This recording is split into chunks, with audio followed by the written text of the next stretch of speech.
The Illuminate Arts and Faith Conference in Chattanooga, Tennessee wants to help you find your tribe. Do you get way too excited about quoting Wendell Berry or C.S. Lewis in conversations with coworkers? Does your Spotify playlist include hymns, a little jazz, and a whole lot of Andrew Peterson? Join your tribe at Illuminate March 31 and April 1 for education and inspiration from speakers Russ Ramsey, Douglas McKelvey, John Hendricks, and others. Find a complete list of session topics and ticket information at southern.edu/illuminate. In 2024, I set out to meet as many poets as I could and spend an hour with each one. I got more than I bargained for, more insight, more clarity, more hope. It's proved to be one of the richest highlights of my life. 17 writers, 17 deeply human conversations that made me sit up and pay attention. Franz Kafka once said, if the book we're reading doesn't wake us up with a blow to the head, what are we reading for? A book must be the axe for the frozen sea within us. And that's what I hope this new book will do. I hope it wakes us up, my friends. I hope these conversations will be the catalyst for something to be reawakened, re-enchanted, and reinvigorated. It's called An Axe for the Frozen Sea, Conversations with Poets About What Matters Most. I'm Ben Palpin, and I hope you'll come and listen in as I spend a little time with poets like Lucy Shaw, Malcolm Guite, Dana Gioia, and Lee Young Lee. Pull up a chair at the table as we dig into what it means to write well and to live well. An Axe for the Frozen Sea is now available from Rabbit Room Press. Visit the store at rabbitroom.com, or better yet, ask about it at your favorite bookseller.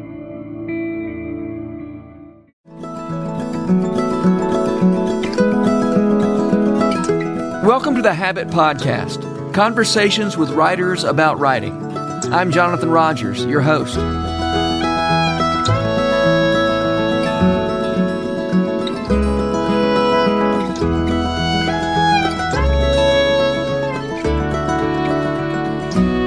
Christopher Williams is a Nashville songwriter. His most recent record, called We Will Remember, is based on the book of Joel. You have never heard a better concept album based on a minor prophet. Christopher Williams, thank you so much for being here. I saw you at the local show a few weeks ago, and you were playing a few songs from your new record, mm-hmm. We Will Remember. Yeah. And immediately I thought, I want to hear more about this writing process, because there were some really interesting things that you were describing, some limitations that were sort of semi-arbitrary, let's say, about that you imposed on yourself or were imposed on you. So I want to get to that in a minute. Yep. I really, the main thing I want to talk about in this conversation is the idea of those limits and how they made it, what they did for your creative process. This is a podcast about the creative process, mm-hmm. about how things get written. And so I want to get to that. First, I want to talk about the big picture, though, of where the record We Will Remember came from. I love this record, by the way. I've been listening to it a lot since awesome. I didn't even know about it till I saw it at the local show, and I've been listening to it ever since.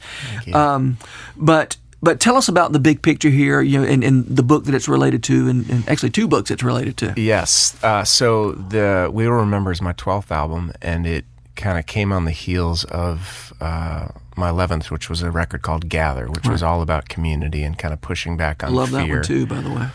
Thank you. And so when I came time to write this record, We Will Remember I was commissioned to write this album, 12 songs, 2 per chapter of my friend Yaako's book called The Millennial Narrative. So he came to me and said, I want you to write 12 songs to accompany my book. Yaako Hammond. Yaako Hammond. He's a professor at Vanderbilt. And so his book called The Millennial Narrative had 6 chapters, and he said, I want you to write 2 songs per chapter. And the book, The Millennial Narrative, is about the journey of the book of Joel, and why the book of Joel, the Old Testament book of Joel, is a piece of scripture that he believes any generation can step into, regardless of age, anything. So that the importance of that book. So he kind of came to me and said, he was actually internationally traveling the entire time. So we had only conversations over email and FaceTime. But he kind of set up this he was free in what he told me to do, but also there were some rules that I had going into it.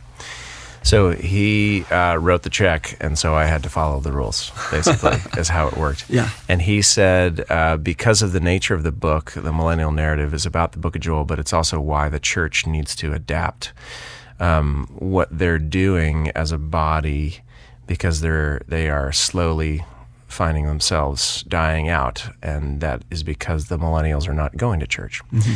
And so the idea being the church needs to adapt what they're doing to not necessarily attract millennials to them, but to step alongside and walk and journey with them. So in that context, he said, I want you to write these 12 songs. The sort of the basic rules were they need to be congregational. There can be no gender language. There can be no hope until songs 5 or 6. Okay. Because of the nature of the Book of Joel, it is 4 plagues of locusts come and they wipe everything out in the first 3 verses. And then the first half of it is all about the devastation of the locusts. Yeah. And then the second half is God's call to us to come together as community, to mourn those things together, and then the accountability that comes along with that. Oh. So the rules that he set up were beautiful, but super challenging because it's hard to write it's hard to write songs without hope. I have found it's hard to write something when you know the hope that comes through the Lord. To not be able to necessarily write about that was a super challenge. Flannery O'Connor said, "People without hope don't write novels." Yeah. Yes. A novel's a lot longer than a song. Yeah. But yeah, that's a okay. Yeah. Sorry. No, that's beautiful. Yeah. And then the congregational idea was totally different, something different for me because I've been a singer-songwriter kind of folky guy for my whole career. So kind of shifting everything just kind of got shifted in my writing process. And one of the beautiful things that I realized going into it, which is obviously different than writing a novel or writing a piece by yourself, is the idea of co-writing. And I realized I was stepping into this process of having to write 12 songs on the heels of a year after my previous record, and I realized, wow, I have nothing here. I feel like I have nothing to offer. Is it just the well was dry? Yeah, absolutely. Felt like I wrote songs about fear. I wrote songs about community. I wrote songs about loss. Like I've done all. How am I going to do this in a very short timeline? Yeah, which is not always advisable to go that route. So I realized pretty quickly I was going to need to invite friends in the same way, invite community in the same way that Joel calls us to. We're called to do this together, not to do it alone. And so I brought different friends in to help me kind of craft these songs. And the rules kind of came into play when I sat down with someone to co-write, and that I would sit down with, okay, here is our text from Joel. These are the passages, these are the verses that we're looking at. And then here's 2 pages of notes from each chapter of Yaakov's book. Yeah. General themes, words that jumped out that he used, phrases. And I would sit down with each person and say, here's the passage, and here are the notes and the themes, and let's go. Like it was just kind of a journey together. And then, oh, by the way, here's all the rules. We can't have any hope. We can't use any gender language. It needs to be singable. It needs to use like 4 chords and not any more than that, because I want anyone to be able to play the song. So there was a lot guiding that time, and it was a beautiful journey, but also a really, really challenging one to have that many rules. Yeah. Do I remember that one of your rules was you had to write them in order? It was not a rule. It was more of a self-imposed rule. Yeah. And the reason being that I felt like to follow that journey of the Book of Joel, I felt like I couldn't like write song 10 and then go back to 1. Although they definitely did influence each other as I was writing them. Like, oh, okay, I said this here. I need to go back and insert that here just to make it tie together. One of the hardest things about making albums, I think, is the sequencing process, which as an author, you probably don't have that of like, you write the chapters in order. That's what you do. But when you write a collection of songs and record them, then you have to look at that body of work and say, how am I going to make, and I'm old school in this way, and I would imagine you probably are as well, of like, how am I going to make this a body of work that flows from song 1 to 12 and flows and ebbs and takes people on a journey? And that, I think that art is lost a lot these days. But the beauty part of this record was I didn't have to do that because I chose to write them in order because I felt like that was the only way that I could do it. You just went 1 to 12. Yeah. There was a little bit of jumping around. The funny stuff happened of like we wrote the first song, and I thought it was the first song, and my friend Rachel and I were like, wow, that this is the most depressing thing I've ever heard. Like, no one's going to listen to this album if this is the first song. It's a song called Cry Out to You, and there's really no hope in it, and it's just all I can do is cry out to you is basically what it says. And so we thought, no, we need a different song, number 1. So we went back, and I kind of looked at it with all my leading worship and being on a church staff for a bunch of years at Midtown. I felt like we need a call to worship. Like we need something that is going to bring the people together. And I went back and looked at the passage, and Joel has a call to worship. Oh yeah, yeah. It says, "Hear this, you elders." Like, all right, there's our call to worship. So that became the very first song. So I went back and we wrote song 1, and the first song we wrote actually became song 2. And then it kind of ebbed and flowed from there.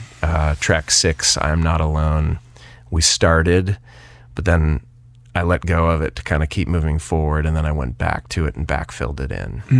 So it was a fun process. Yeah. Totally different. So 12 songs, and the first 5 are hopeless? He kind of said, he didn't give like a number. He said the first chunk need to have, I want it to be lamenting. I want it to be mournful.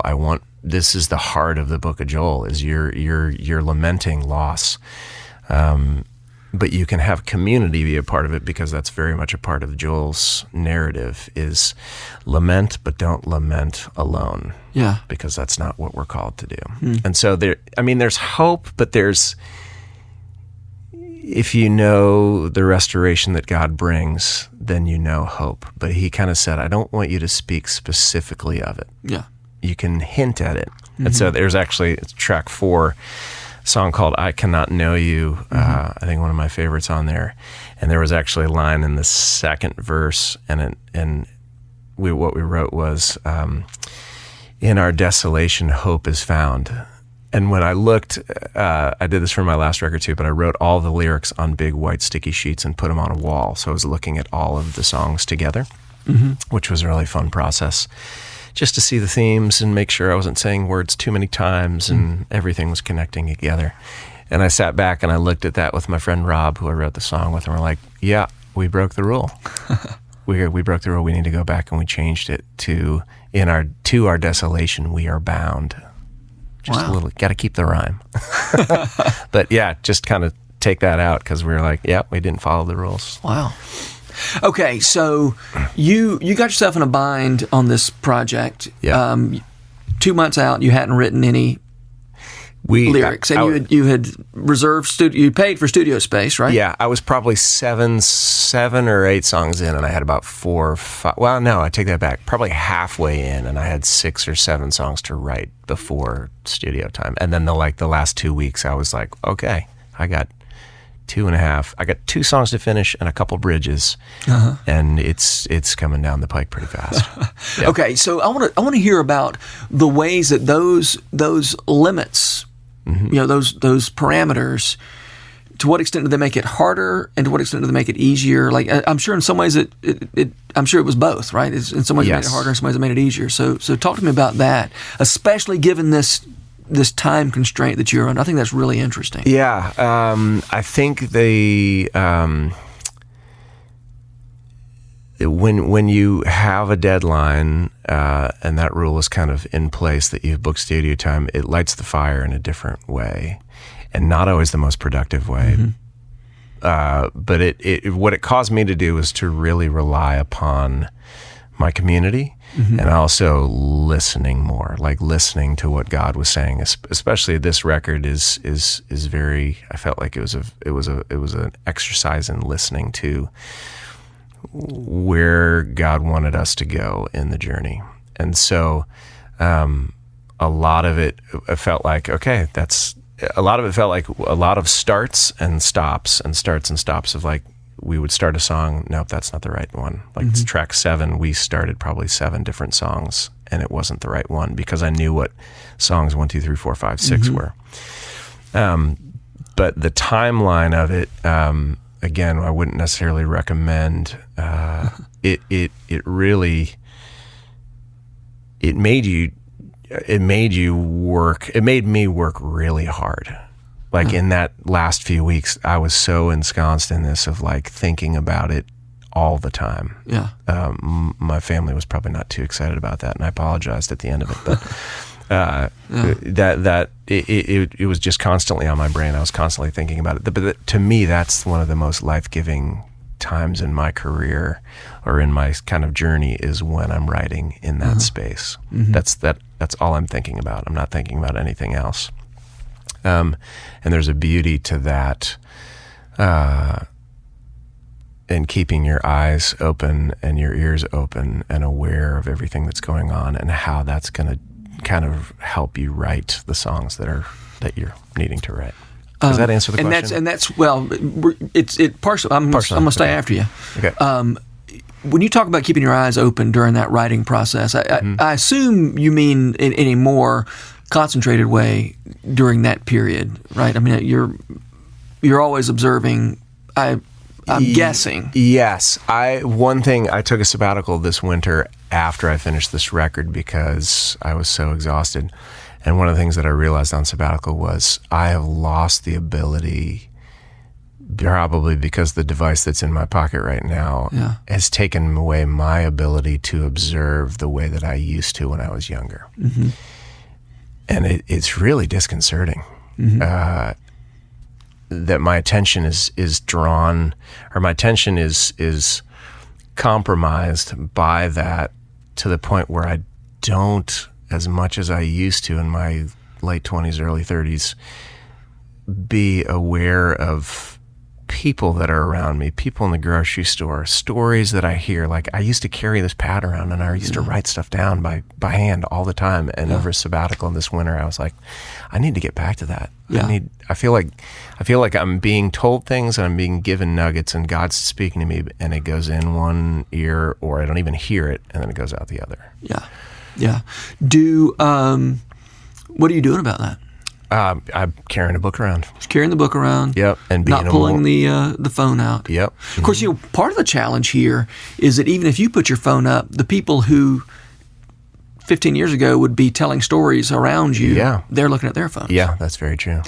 And that's a bit of a challenge. Yes. I feel like there's a movement though to get back to where we were.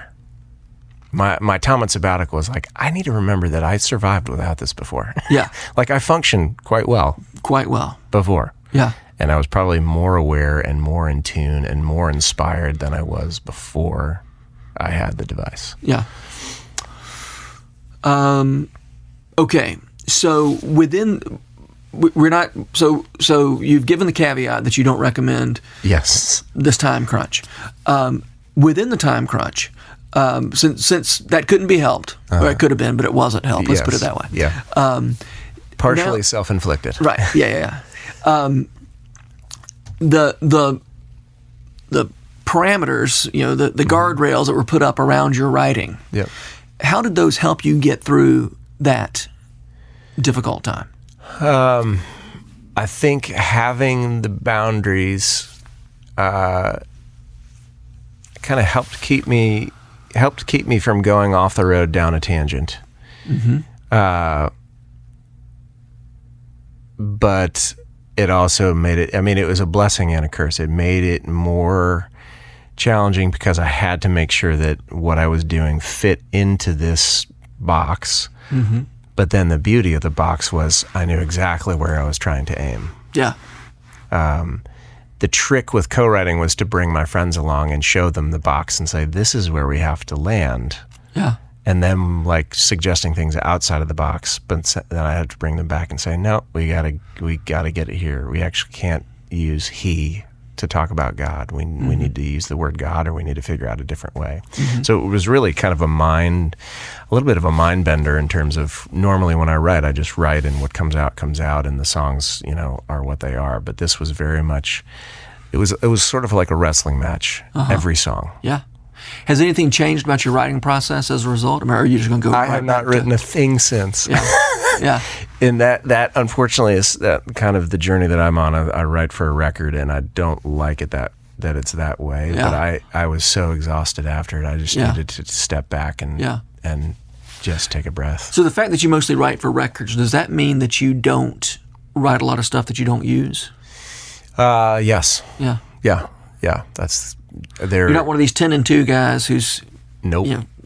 Writing. No, because most of my time is spent on the road or living life or cutting the grass or being with my boy and my wife or Yeah. living life. I didn't even know the phrase. I should probably clarify what a 10 and 2 writer is. You tell what a 10 and 2 writer is. My guess is you have 2 writing appointments and you write at 10 and you write at 2. Yeah, right. Yeah. Is that not a phrase people use? In this town, probably, but I don't use it because I don't. I look at co-writing as I'm going to go spend time with a friend and we're going to hang out, and if we get a song, awesome, and if we don't, that's probably why I don't have a publishing deal. You should be. These 10 and 2 guys. See, Christopher. I don't know if I could do that. Really? Yeah, that's probably a different kind of box. That I would have to figure out and to be able to step into, and they have their rules as well. Sure. Yeah. That's right. The 10 and 2 guys don't have the freedom to write exactly whatever they're writing those hits. But the idea of twice a day I'm going to write a song, knowing that most of those songs are going to be not usable. Yeah. I want to have one of those guys in for this for one of these conversations because that's a really interesting way of approaching the work too. The idea that if I write enough quantity, some of it's going to be good, which is true, by the way. You're exercising that muscle more frequently. It's sort of like object writing for me. Of when I used to do that a lot in the season, and when you take time to write object writing of you're writing about an object and it takes you to a place. The more you do that, the better the stronger your muscles come, so that when you get down to write something that you really care about, you can get there really fast. Yeah. I think this, I can't remember if this was in, probably in Madeleine L'Engle's book. She was talking about, or somebody in some book I was reading was talking about a pottery class that the professor told half the class, you're going to be graded on quantity. It's how many pots you can crank out. Wow. And the other half of the class, or another class or whatever, I'm not sure the details of it, but he said, you're turning in 2 things. I got to be good. And the people who had to do 2 froze up, and they devoted all their energy to these 2. Wow. And of the people who were just cranking out a dozen pots, for the most part, they had 2 of those dozen pots were better than the 2 pots that the other people were doing. That's interesting. And I don't know to the extent to which that's applicable. I mean, I know I was asking Andrew Peterson the other day how many songs does he throw away? He says, not many, because he's like you. He writes for records. Yeah. So he's not writing a bunch of things that he's not planning on using. Which I think it puts a lot. It puts a lot of pressure on it, but also B really makes you hone your craft and choose every single. I feel like I choose every single word carefully. Yeah. Which is tedious and different than probably writing a novel or lots of chapters. So you're not stressing over every single word. And then the bonus of the music is that you have to make the lyrics fit to the music and vice versa, and how that it's cool. It really is. What y'all do is something I don't know how people do. It's the same thing. I couldn't do what you're doing. Yeah. I mean, it's songwriting is just a miracle to me. And I mean, all writing's a miracle. Yeah. But there's a certain kind of writing that it's a miracle that I participated in, and there's another kind of miracle that I just don't see any way into it. But the beauty is of enjoying each other's gifts that we've been given. I think that's what we're called to do. Yeah. So that's right. Okay, so the one thing I like to tell people, although I'm not always good at sort of living it out in my own life, is the idea that creativity is a river, not a reservoir. Mm-hmm. And that when you put an idea on paper, it's not that you have one fewer idea in your head. There's a pretty good chance that you actually have more ideas in your head when you get it out. And I was thinking about you saying that after you finished the Gather record, you're like, I got nothing else. I'm done. Yeah. And then it turns out there was more where that came from. Yeah. After all. Yep. And there always is, right? Yep. And one thing I appreciate about your story that you just told is, as that deadline came down, you found, actually I do have more where that came from. Yeah. And whereas if you didn't have that deadline, and you're not under a deadline now, and things are, Yep. not flowing. Yep. Yeah. For you. I'm not pushing. And this thing that feels like a burden, this A, a deadline, B, this guy giving me all these rules. Mm-hmm. Yeah. It was actually what got you through that process. Yep. That the world wouldn't have this record, which I love. This beautiful record, We Will Remember, wouldn't have happened if you didn't have this miserable deadline and also these rules. Yeah. Absolutely. There's a song, track 11 on the record is called The River. So it's fun that you brought that up. And actually, I love that song. Oh, thank you. All throughout, all throughout Scripture, it talks about the river river flowing in Revelation, and in the end of Joel, there's a river that flows down from the mountains. And I think for me, the important thing to remember is the source of the river. Mm-hmm. As I think about my writing, and especially for this album, it's the awareness of paying attention to what's around me and what God's putting in front of me, so that I can take that and kind of add. It's sort of like adding. It's not fuel. Adding. I don't even know how to describe it. He's giving me the water that's coming out. That's a terrible, terrible picture. An example. Okay, I'm sorry. I just interrupted you. I was going to say, I was writing the River song. I booked this show in Boise, Idaho, and then I had a show in Portland, Oregon. And for those of you who don't know the West Coast, you would think those are close together. They're not close together at all.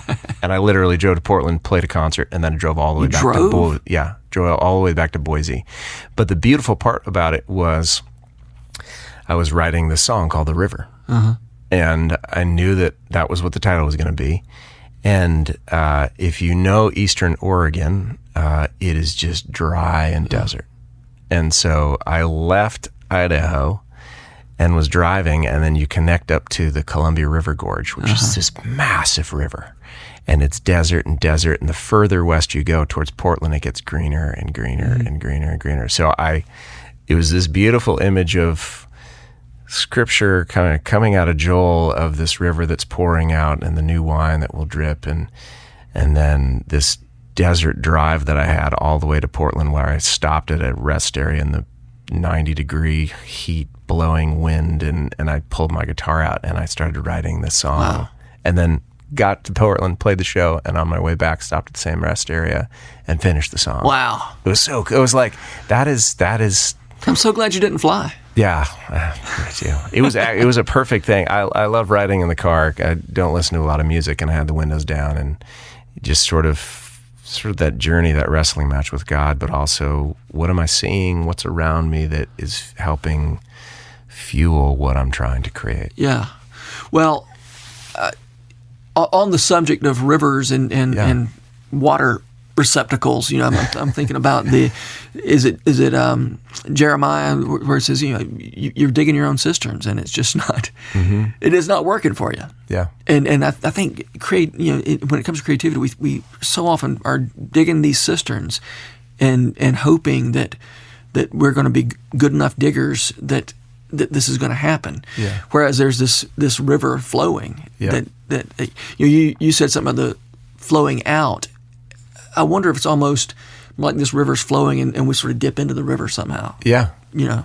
I don't know what the right metaphor is here. We're both kind of struggling with this, how to work this metaphor out. But in the book, The Millennial Narrative, the reason that I chose the river picture was, Jaco kind of describes it as God's river is already flowing. Yeah.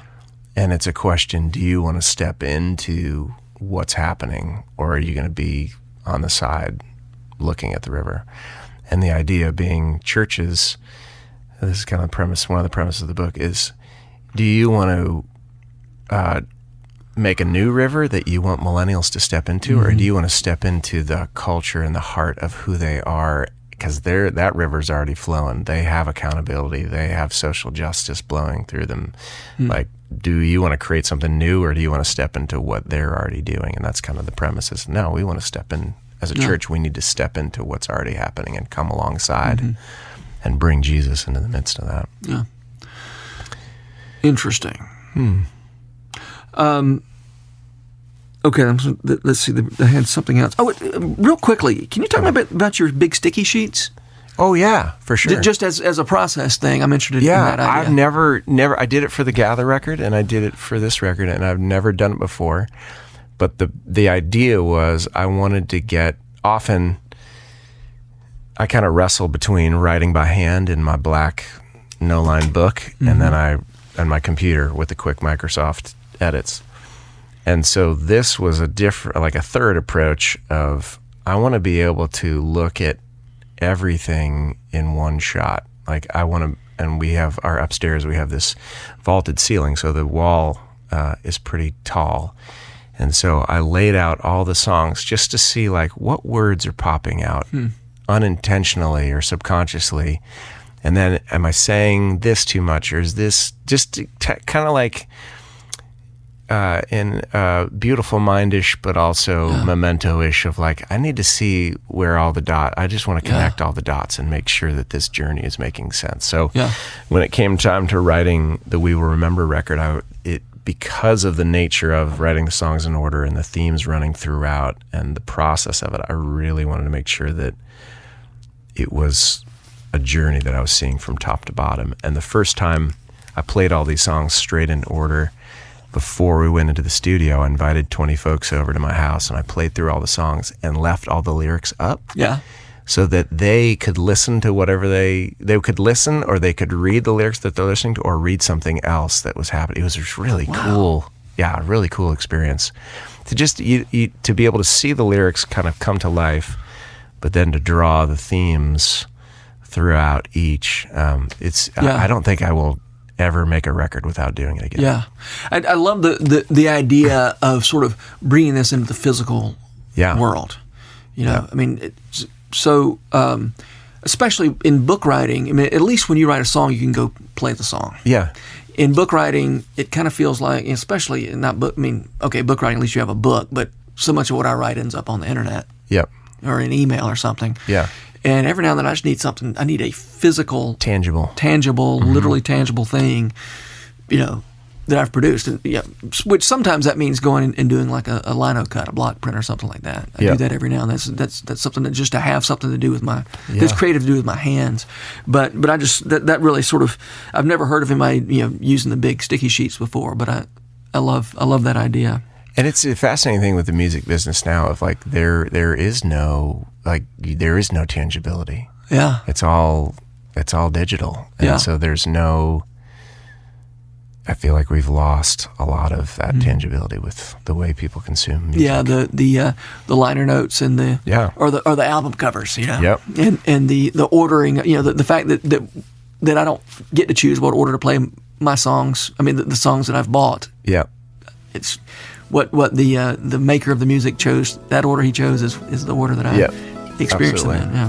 Thanks so much, Christopher. I loved hearing about your process, and I'm going to go. I think after this is over, I'm going to go listen to your record again because I like it that much. I appreciate it. Thanks so much. Yeah, thanks for having me.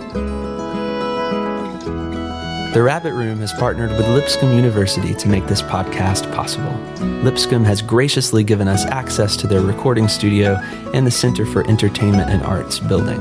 We're so grateful for their sponsorship, their encouragement, and the good work they do in Nashville. Special shout out as well to the Arcadian Wild for allowing us to use their delightful song Finch in the Pantry as part of this podcast. Check out their album of the same name for more excellent music. The Habit membership is a library of resources for writers by me, Jonathan Rogers. More importantly, The Habit is a hub of community where like-minded writers gather to discuss their work and give each other a little more courage. Find out more at thehabit.co. This podcast was produced by The Rabbit Room, a 501c3 nonprofit dedicated to fostering Christ-centered community and spiritual formation through music, story, and art. All our podcasts are made possible by the generous support of our members. To learn more about us, visit rabbitroom.com, and to become a member, rabbitroom.com/donate.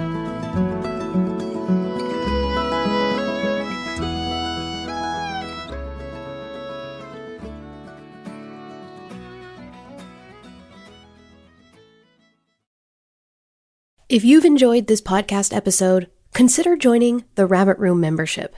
Your membership helps sustain this community, funding everything from publishing and podcasts and theater productions to events and programs that support artists who create with a Christ-centered vision. We'd love to have you on board. Learn more at rabbitroom.com/member.